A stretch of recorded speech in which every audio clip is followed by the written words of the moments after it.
Pada hari Rabu 17 Mei 2023, Surya Paloh berdiri di depan awak media. Ia terisak-isak dan meradang marah karena salah satu kadernya diborgol di depan gedung Jaksa Agung. Separuh parau Surya Paloh berkata, terlalu mahal dia diborgol untuk statusnya sebagai menteri, sebagai sekjen partai. Matanya kosong seakan menatap kehancuran partainya. Partai yang disebut-sebut Surya Paloh sebagai Restorasi Indonesia malah terjebak menjadi partai pencoleng anggaran negara dan kisah Johnny G. Plate seakan menjadi babak senjakala Surya Paloh. Sebuah babak menyedihkan yang kelam setelah ia menjalani kehidupan cemerlang melewati keberuntungan ke keberuntungan lainnya. Surya Paloh lahir di tahun 1951 dari pasangan pejabat polisi dan ibu rumah tangga biasa. Walaupun ia anak perwira polisi, tapi dia tidak merasa punya naluri sebagai polisi. Dia memilih bisnis sebagai jalan hidupnya. Sejak sangat muda, Surya Paloh mendidik dirinya untuk berbisnis. Di usia 14 tahun ia membangun bisnis level lansir, memenuhi barang-barang kebutuhan pokok. Lalu setelah itu, membangun biro pariwisata yang membuat ia dikenal banyak orang. Keberuntungan pertama Surya Paloh adalah ia punya kakak ipar bernama Yusuf Gading, yang kelak menjabat Dirjen Bantuan Sosial di Departemen Sosial dan menjadi tokoh pencetus lotre Nalo. Ini sebuah bisnis judi yang dilegalkan negara dan amat terkenal pada 1970-an. Dari kakak iparnya inilah Surya Paloh dibiayai bisnisnya di Medan. Salah satunya menjadi agen importir mobil Ford dan VW di kota Medan. Juga mengelola sebuah hotel di Aceh. Kejeniusan utama Surya Paloh bukan soal bisnis, apalagi politik. Tapi Surya Paloh punya naluri membaca zaman. Kemampuan inilah yang membawa Surya Paloh ke titik puncak, tapi sekaligus memerosotkan dirinya ke jurang terbawah pada kemudian hari. Setelah dia berhasil membangun bisnis dan karir politik lewat Golkar di Medan, dia berpindah ke Jakarta, pusat kota yang menjadi indikator keberhasilan seseorang pada waktu itu. Di Jakarta inilah dia melihat bahwa masa depan Soeharto, penguasa Orde Baru saat itu, sangat bergantung pada arah media. Tahun itu 1986, di mana masyarakat mulai bosan terhadap Soeharto, di satu sisi yang menarik keuntungan dengan berlawanan Soeharto, karena itulah yang disukai masyarakat. Tapi di sisi lain, dia menggantungkan keamanan dan bisnisnya pada lingkaran Soeharto. Praktis Surya Paloh berdiri di dua kaki. Di bawah kemampuan membaca zaman inilah Surya Paloh di tahun 1986 mendirikan Harian Prioritas yang merupakan milestone perjalanan bisnisnya terpenting. Di sini Surya Paloh membuat berbeda dengan harian lainnya. Mulai dari layoutnya yang berwarna, tulisan-tulisan yang menarik, terutama dari kolom opini yang isinya kerap menyentil pemerintah. Inilah yang kemudian membuat Harmoko gerah. Tak lama setelah berdiri di tahun 1987, Harian Prioritas pun dibredel. Tapi Surya Paloh memenangkan bisnisnya. Dalam waktu singkat dia berhasil mencapai 100.000 eksemplar. Dan dia tak kekurangan investor untuk membangun harian baru. Karena kemampuan Surya Paloh menempatkan Harmoko sebagai public enemy dan itu disukai masyarakat. Tapi di sisi lain, Surya Paloh menjadi pendukung Orde Baru dengan Golkarnya. Di sini terlihat sekali naluri dasar Surya Paloh, tak ingin jauh-jauh dari kekuasaan. Setelah Harian Prioritas dibredel Harmoko, Surya Paloh mendirikan bisnis bernama Media Indonesia yang kelak akan merajai bisnis media di zaman reformasi. Di tahun 1998, kekuasaan Soeharto jatuh, tapi tidak bagi Surya Paloh. Dia merapat ke penguasa baru.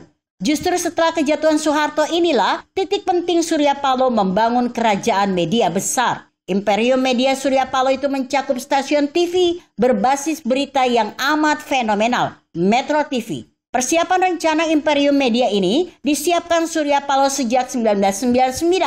Tahun demi tahun kehidupan Surya Paloh penuh kegemilangan. Ia merapat kepada siapa saja yang berkuasa sampai pada masa Jokowi. Di masa Jokowi inilah puncak bisnis Surya Paloh terjadi, tapi juga kehancuran politiknya karena salah membaca zaman.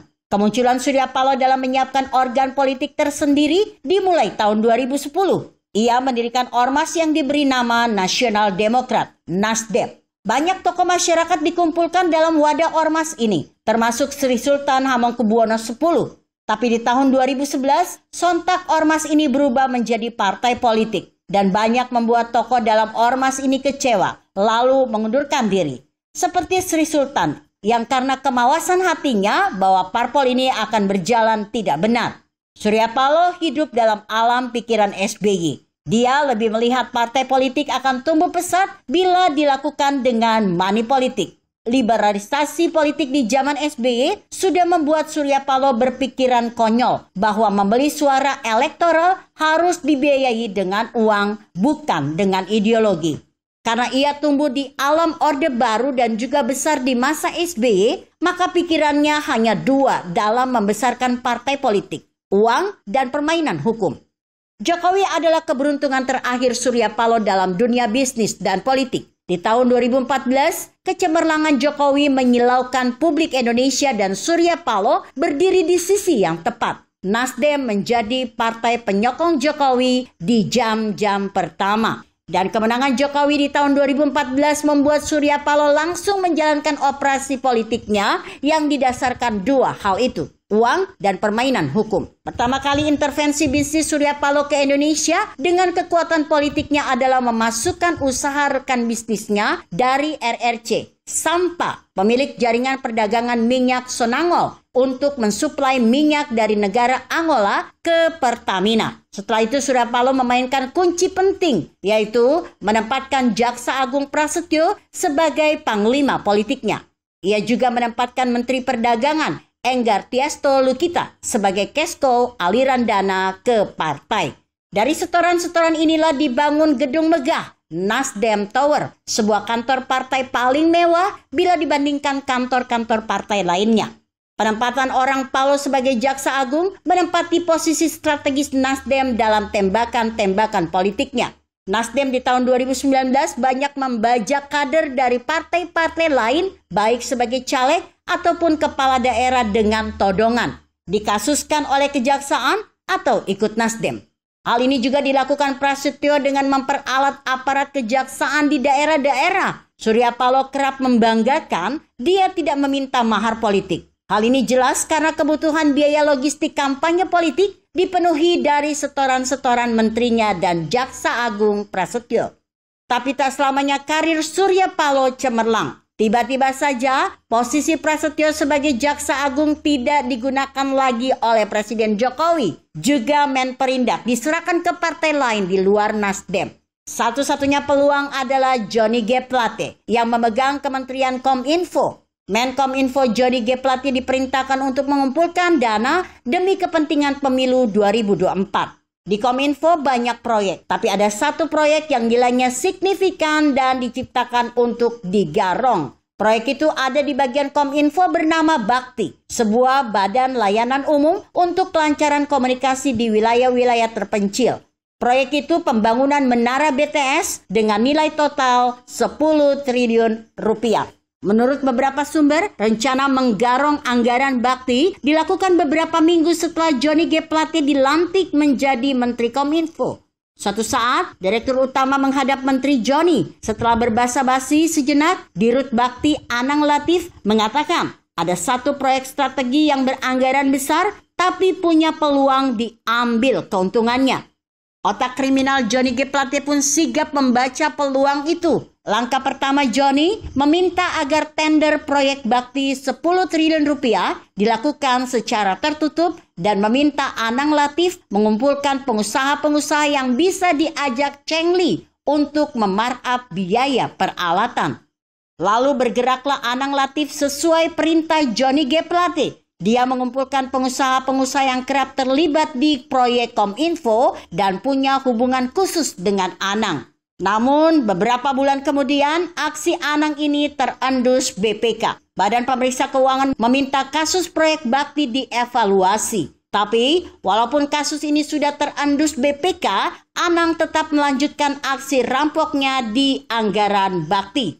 Baru di tahun 2021, beberapa LSM membaca laporan BPK dan melakukan investigasinya sendiri. Awalnya, LSM ini hanya menemukan penyelewengan sebesar 1 triliun rupiah. Justru langkah Surya Paloh mencalonkan Anies Baswedan adalah tameng.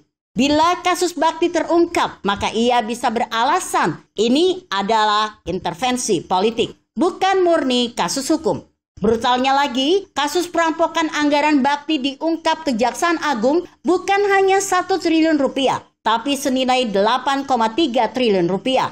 Itu artinya 80% anggaran proyek itu digarong. Setelah melalui rangkaian penyelidikan yang panjang oleh pihak kejaksaan, maka satu persatu pemain garong anggaran bakti ditangkapi, termasuk Dirut Bakti Anang Latif. Puncaknya adalah penangkapan Menkominfo Johnny G. Plate pada Rabu 17 Mei 2023. Dan Surya Paloh mengumpulkan awak media melakukan konferensi pers dengan tujuan menggambarkan kasus Johnny G. Plate adalah alat Jokowi untuk mengganyang partainya. Hal yang sama disampaikan kader Nasdem, Willy Aditya, yang terang-terangan menyatakan Presiden adalah petugas partai yang seenaknya main tangkap.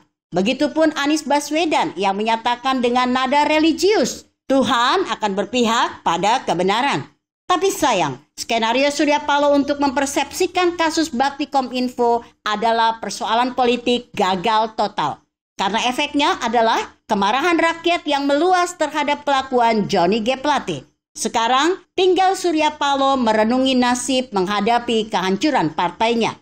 Juga ancaman akan pemeriksaan aliran dana ke dirinya. Sebenarnya, kasus Johnny G. Plate belum seberapa dengan kasus mantan Jaksa Agung Prasetyo yang diindikasi melakukan kejahatan politik luar biasa.